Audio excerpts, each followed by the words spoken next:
Bien, on souhaite la bienvenue à notre émission. Aujourd'hui, il sera question, entre autres, de l'indice de confiance du Conference Board. On parle souvent de celui des États-Unis, mais on va parler au Canada, qui a quand même connu une bonne augmentation pour la période qui s'est terminée le 27 septembre dernier. On est à notre plus haut niveau depuis 2010, on en parlera avec les gens du Conference Board du Canada, M. Pedro Antunes.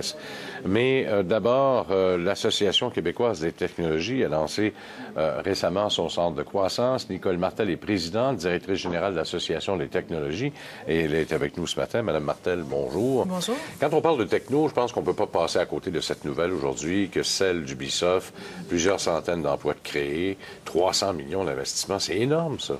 Absolument. Très bonne nouvelle encore dans l'industrie des technologies ce matin, là, que les gens accueillent avec grand plaisir.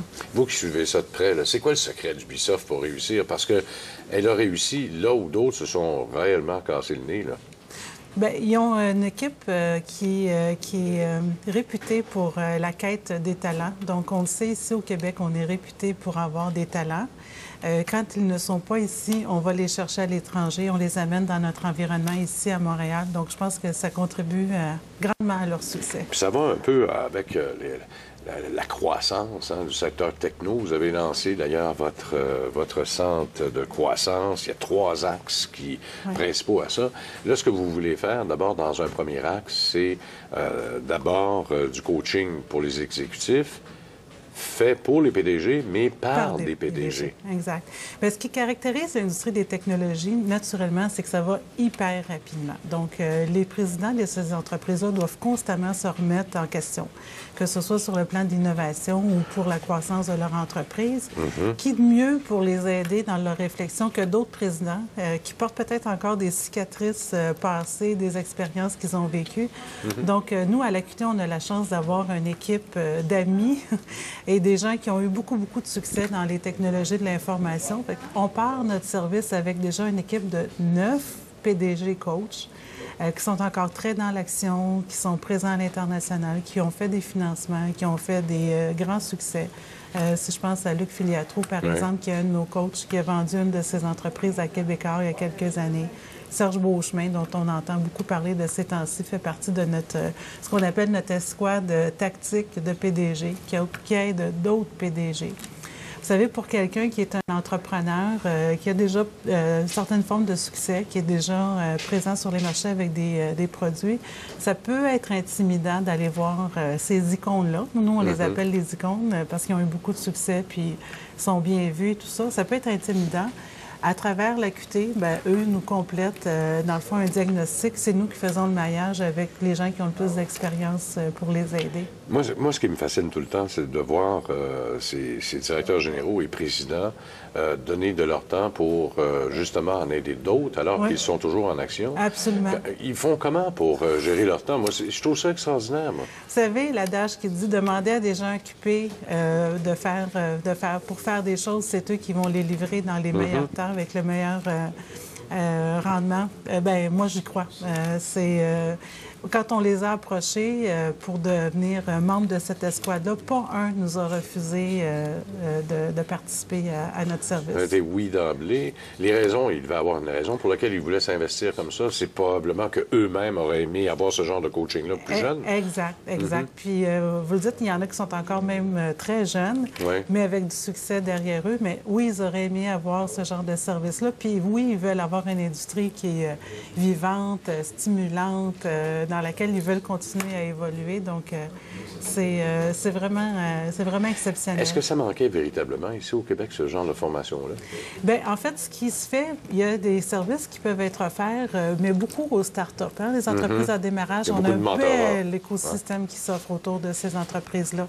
Maintenant, les entreprises là, qui ont 30, 40 employés, des présidents qui, quand vous les voyez, vous dites « Ah, bien, c'est des gens qui ont beaucoup de succès, puis ils savent où ils s'en vont et tout ça ».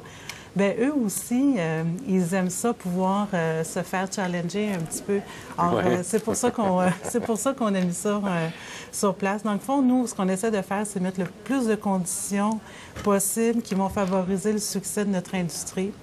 C'est pour ça aussi qu'on est le porte-parole, qu'on va sur la place publique pour défendre les intérêts auprès des instances politiques et tout ça. Donc, on a à cœur que notre succès, que le succès de l'industrie soit grandissant. Est-ce que l'un des principaux défis n'est pas justement la croissance de ces entreprises-là? C'est clair. Est-ce que c'est parce que le financement qui est requis est énorme? Peut-être. Maintenant, dans notre industrie, il n'y a plus de frontières. Tout se vend par Internet. Donc, c'est un avantage pour nous, mais c'est aussi un avantage pour les entreprises étrangères qui viennent vendre sur nos marchés. On dit avoir la qualité de ses défauts ou le défaut de ses qualités. Et c'est exactement ce qui caractérise notre industrie. Donc, autant c'est facile d'aller à l'étranger, autant on est confronté à se défendre contre la compétition aussi. Bon, l'autre, ce sera le centre de référence. Ça, c'est le deuxième axe, être capable de se référer à quelque chose qui n'existait pas, mais que vous allez mettre sur pied. Conseil utile. Demain matin, qu'est-ce que je peux faire? Donc, on en a déjà des conseils. Puis, on a collaboré avec deux de nos collègues ou nos associations sœurs en Colombie-Britannique, en Ontario. De leurs PDG nous ont autorisés à utiliser certains de leurs conseils pratiques. Donc, c'est déjà accessible pour l'ensemble de l'industrie. Une boîte à outils. Une boîte à outils. Qu'est-ce qu'on peut retrouver là-dedans, dans cette boîte à outils-là, par exemple? Par exemple, est-ce que je devrais y aller par croissance, par acquisition ou par croissance interne? Quelles sont les bonnes questions à se poser avant d'aller de l'avant avec une situation ou une autre? C'est parce que les deux ont leurs avantages, mais également leurs défauts. Et quand on veut faire une croissance organique, habituellement, ça va exiger plus d'employés, ça va exiger de meilleures stratégies.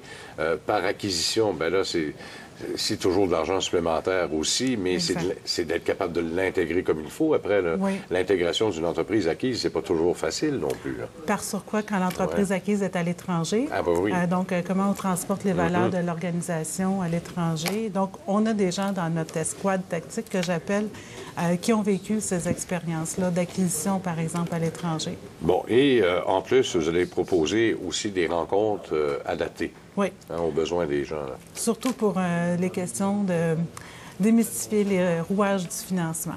Alors, est-ce que je devrais aller vers du financement par la dette? Est-ce que je fais entrer d'autres actionnaires? Est-ce que je vais chercher du capital de risque? Donc, quel financement au bon moment est approprié pour m'assurer d'une croissance à long terme? Donc, ça, c'est les questions les plus souvent évoquées. On va avoir des spécialistes du financement qui vont venir échanger sur ces questions-là avec d'autres présidents. Encore une fois, on trouve que déjà le mentorat entre pairs, ça a beaucoup de succès. Quand en plus tu greffes à ça des gens qui ont de l'expérience puis des experts, eh bien, je pense qu'on veut s'assurer qu'il y ait du succès puis que ça aille vite. Il y a quelques années, tout de suite après la crise de 2008, c'était assez difficile pour les entreprises dans le domaine de la recherche, entre autres, et même des télécommunications, les TI. C'était difficile d'avoir du financement. Est-ce que ça s'est amélioré un peu de ce côté-là, au moins? Là? Encore une fois, le financement... financement de start-up, ça va quand même. Il y a une bonne, je pense qu'il y a une bonne brochette de services qui sont à faire. Financement pour les phases d'expansion. Quand une entreprise cherche de 2 à 5 millions, il faut qu'elle soit bien documentée. Bien documentée, puis avoir un esprit solide devant le banquier. Des fois, c'est plus facile. Bien, Nicole Martel, merci beaucoup encore une fois de votre visite. Merci. Nicole Martel, de l'Association québécoise des Tech. Cette émission vous